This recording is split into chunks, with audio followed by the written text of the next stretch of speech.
ازاي تتعلم زي نديم احمد ابو سريع اللي شاف المسلسل فهو بيتكلم عن التوحد، بس انا مش هكلمك عنه. سر ذكاء نديم انه عارف ازاي يتعلم. نديم كان عنده وقت معين بيذاكر فيه وفي مكان هادي ما فيهوش دوشه، ولو حد بقى حاول انه يتكلم معاه ويشتته فتركيزه كله بيروح انه يذاكر القضيه عشان يعرف يحلها كويس. فقضيتك انت بقى يا معلم ايه؟ دروسك. منطقي. مشاكلك بقى النفسيه وشغفك اللي انت مش لاقيه بتسيبه قبل ما تذاكر. ولو الدنيا بقى اتقلبت جواك فانت مركز جدا، بس ما تسيبش الامور تبوظ منك قوي. وده الانتباه اللي هيخليه يحقق حلم مامته. ودي النقطه الثانيه، انه يبقى محامي شاطر وهو على طول بيشتغل على ده. وعلى فكره انت مش اقل من نديم في حاجه. فكر كده، انت بتذاكر ليه اصلا؟ عايز توصل لايه؟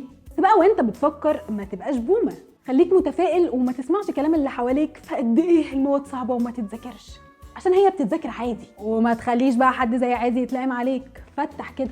وما تنساش بقى تلخص الماده بطريقتك. ودي حاجه كده اسمها المشاركه النشطه، اللي هيجي بعدها الاستعراض كله. اماني بتقعد تفرش لهم القضيه على الهادي وكل واحد ياخدها يذاكرها بطريقته. فخليك خطير واربط المعلومات ببعض واعمل من المنهج حواديت. مش ممكن بعد كده تكتب لنا روايات من غير ما تسحبها من نصها؟ وبكده تبقى عرفت ازاي تتعلم عادي. وده كله مش فزلكه مني، ده من كتاب ثالثه ثانوي. فما تنسوش بقى تعملوا فولو. باي.